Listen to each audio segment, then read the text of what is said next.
C'est à Berthelot, dans le secteur commandé par le colonel Bijard, que le général de Gaulle a commencé son voyage de 4 jours en Algérie.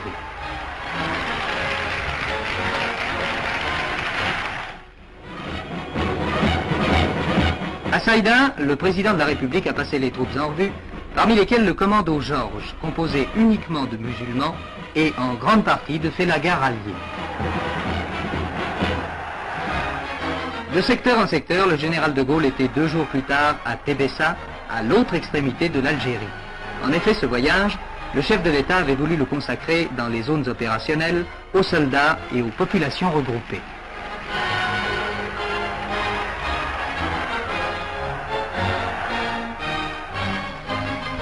Ensuite, non loin de la frontière tunisienne, il devait survoler la célèbre ligne électrifiée.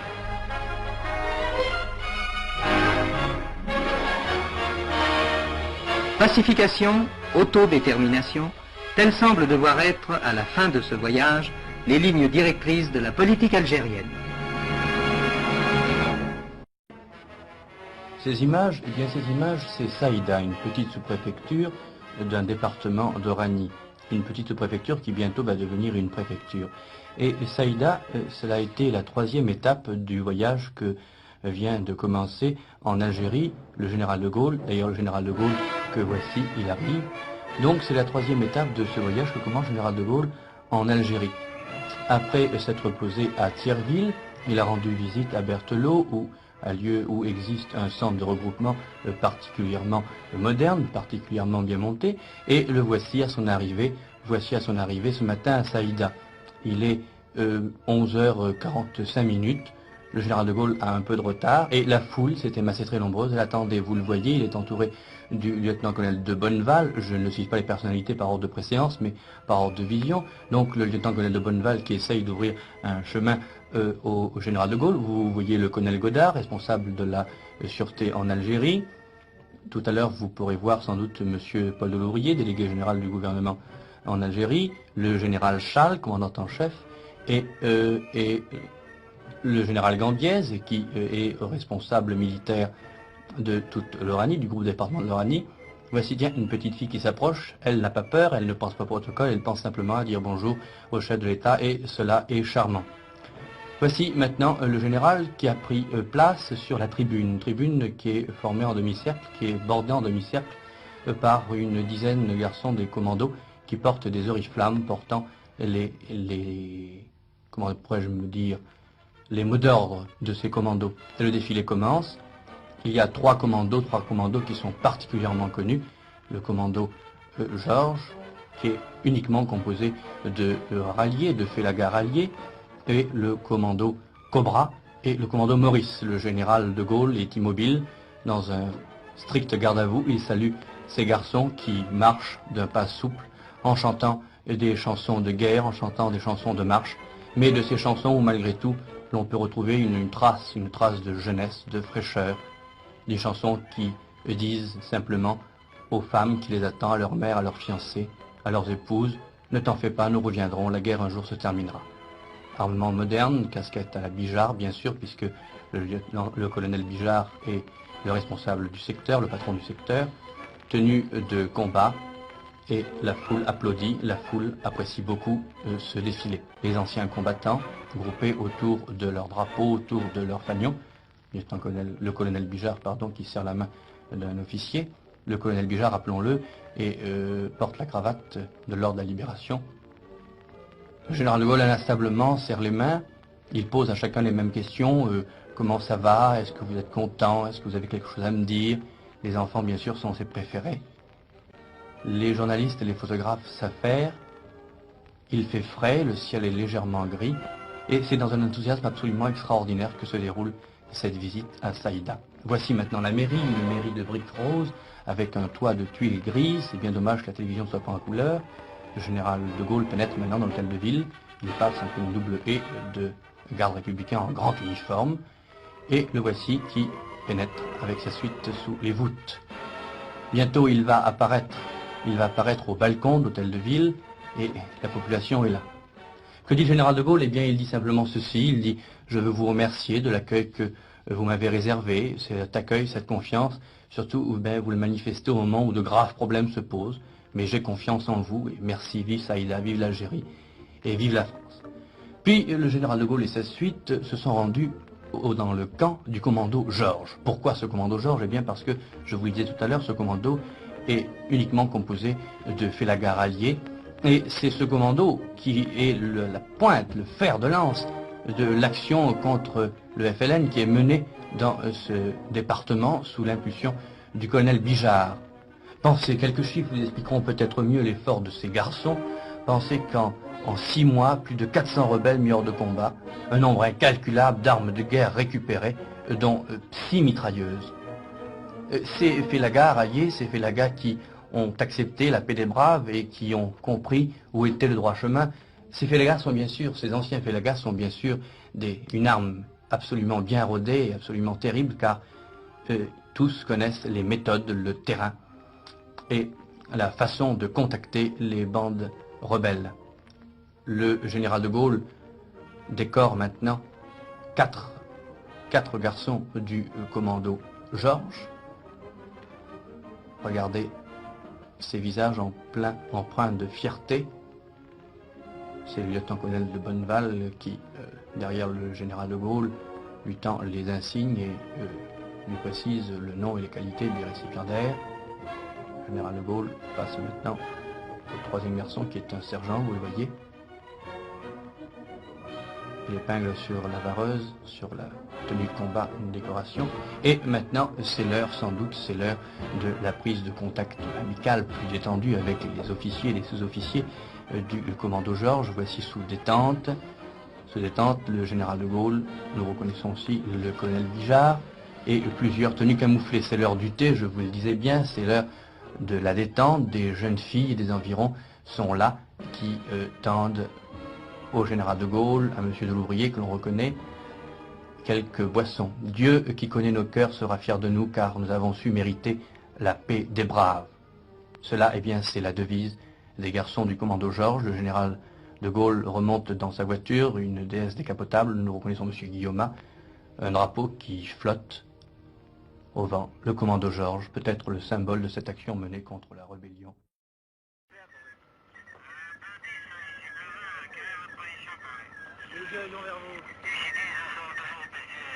Ces antennes sont celles du PC Artois, capitale de l'opération Jumelle. Elles se dressent sur l'un des plus hauts sommets de Kabylie, à 1700 mètres au-dessus de la vallée de la Soumam.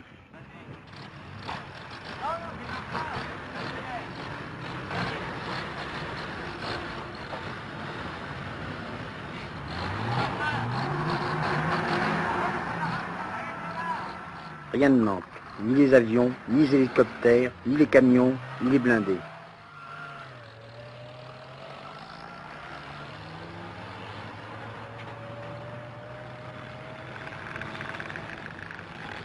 Rien ne manque, sauf les routes qu'il faut creuser au fur et à mesure.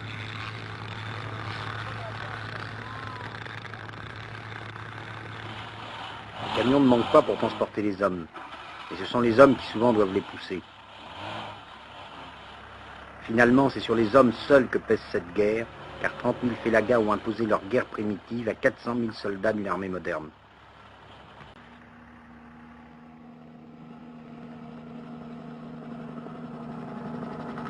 Lorsqu'ils ont filmé le départ de ces soldats en opération, Jean Lartegui et Pierre Schendorfer ne se doutaient pas que l'un de ces hommes, le dernier à droite, celui qui pousse son camarade, serait le héros de leur reportage.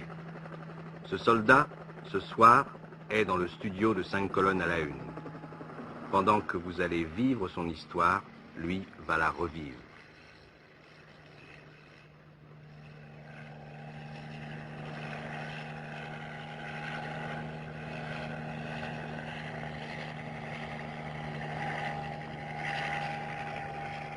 Écoutez-le. C'est toute une histoire. Nous étions engagés dans l'opération Jumelle et nous étions réservés les portées. Une alerte a été déclenchée.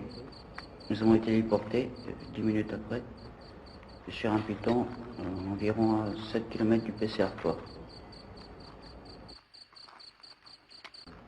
Est-ce que tu as une idée de ce que tu fais ici? Tu as été blessé, tu as souffert, tu as marché. Qu'est-ce que tu fais ici? Qu'est-ce que tu penses que tu fais ici? L'explication, c'est difficile. Je fais ici, en principe, je fais mon devoir, quoi. Qui sont ces hommes, Pierre Schendorfer? Ce sont les hommes du commando Georges, des musulmans. Les 150 hommes de ce commando sont presque tous d'anciens Fellaga qui se sont ralliés. Ils connaissent donc parfaitement les habitudes des rebelles, et le jour où je les ai accompagnés, je les ai vus découvrir ce qu'on appelle là-bas une cache, c'est-à-dire un trou assez profond dans lequel les Fellaga cachent des armes ou de la nourriture. Dans celle-ci, il y avait du blé. Le jour, ces hommes font ce que font les soldats des autres commandos, mais la nuit, que font-ils? La nuit, ils reprennent leurs anciennes tenues de Fellaga et ils partent chercher des renseignements. Vous avez pu participer à l'un de ces raids nocturnes? Oui, j'étais même le seul de tous à ne pas être un ancien rebelle. C'est avec ces hommes que nous voyons en ce moment que vous êtes partis? Oui, vous voyez, ils sont encore en djellaba. Mais ces images datent du matin qui a suivi ce raid nocturne. Comment s'est passé ce raid? Une nuit, habillés en Fellaga, nous avons sauté à une trentaine d'un camion en marche qui a continué sa route pour ne pas éveiller l'attention. Et nous nous sommes enfoncés dans le djebel. Après plusieurs heures de marche, les 7 ou 8 hommes que j'accompagnais se sont dirigés vers des mechtas, c'est-à-dire des petites maisons. Ils frappaient aux portes d'une certaine manière. Parfois les portes restaient fermées, parfois on leur ouvrait, et ils discutaient alors avec les habitants. Bien entendu, tout ce que j'ai vu, je n'ai pas pu le filmer. D'abord parce qu'il faisait nuit, ensuite parce que même au petit jour, je ne pouvais montrer ni mon visage, ni ma caméra sans dévoiler le stratagème. La première image que j'ai prise, vers 6 heures du matin, a révélé qui nous étions. Voilà cette image. Cet homme, de dos, croyait parler à un Fellaga. Quand il a entendu ma caméra tourner, il s'est arrêté de parler. Quelle est l'histoire de ces hommes? L'un d'entre eux nous a dit pourquoi il avait rallié l'armée française. Mais pour que nous comprenions mieux, il a d'abord expliqué pourquoi il s'était engagé auparavant chez les Fellaga. J'ai été chez les Pélouse, oui. C'est parce que j'ai été chômeur. Ensuite, il y avait de l'injustice. Ouais. Il y avait de l'injustice. Ouais. On prenait un type dans le tas, ouais. Ramasser des musulmans qui étaient ramassés, ouais. Et il passait à la jugeote sans que celui-ci n'ait rien fait. Rien fait, d'accord, oui. C'était la misère. Donc c'est pour ça que tu es parti au Mexique. C'est exactement ça. Est-ce que tu es parti au Mexique comme ça ou tu étais heureux de partir au Mexique? J'étais heureux de partir au Mexique. Et quelle est la raison qui t'a fait revenir ici au commando? Parce que il y avait plus d'injustice au Maquis. Il y avait plus de misère au Maquis. Et c'était nous-mêmes la misère. C'était nous-mêmes la misère de l'Algérie. Atigralifa, le gars de la Katiba 3. Katiba 3 a pris la veille au soir sur le champ de bataille, le lendemain matin, on lui change l'arme, on change la tenue en avant. Qui est cet officier qui interroge les ralliés? C'est le lieutenant Georges. C'est lui qui a donné son nom au commando. Il a confiance en eux. Ici au commando, quoi. Ils sont arrivés ici, ben, il a fallu que je donne des armes, et j'ai pas donné n'importe quelle arme, j'ai donné les meilleures armes de l'armée française, les meilleurs postes radio de l'armée française. C'est le colonel Bijard que nous voyons maintenant, mais je voudrais, Pierre Schendorfer, vous poser une question au sujet du lieutenant Georges que nous venons d'entendre. C'est lui qui commande ce commando? Le jour, pas la nuit. La nuit, le commandement appartient à d'anciens Fellaga, un aspirant et 4 adjudants. C'est le colonel Bijard qui est le créateur de ce commando de Fellaga rallié? Oui, ce commando est le résultat des années d'expérience de la guerre d'Indochine, qui lui ont permis de formuler les règles de ce qu'on appelle maintenant la guerre révolutionnaire. Et que pense de tout cela, le colonel Bijard? Eh bien, nous le lui avons demandé pour conclure notre reportage. Nous faisons une guerre pas pour nous, pas une guerre colonialiste. Bijard n'a pas de chemise, mes officiers non plus. Nous nous battons ici pour eux, pour l'évolution, pour voir l'évolution de ces gens-là. Et c'est une guerre à eux. Nous défendons la liberté, au même titre qu'à mon avis, nous défendons la liberté de l'Occident. Nous sommes ici des ambassadeurs, des croisés qui nous accrochons pour que nous puissions continuer à parler et avoir le droit de nous exprimer. Alors vous avez l'impression maintenant, après cette longue marche que vous avez faite comme aucune bête n'aurait pu faire, que vous débouchez maintenant sur quelque chose, sur une forme d'espérance et peut-être sur une solution en Algérie. Ben oui, nous le souhaitons ardemment. Maintenant nous sommes commandés, nous faisons confiance à un patron qui est à la tête du pays, et nous sommes persuadés, nous savons qu'il sera et qu'il est dans le vrai. Mais vous sentez que vous tenez le bon bout maintenant? Je l'espère, autrement je ne serais pas là. Oui, mais vous avez cette conviction profonde maintenant que ça y est? Cette conviction profonde qu'on se bat pour eux, avec eux, et quand on aura tout mis au point, eh ben ils choisiront, ils feront ce qu'ils voudront, on ne peut pas mieux leur dire.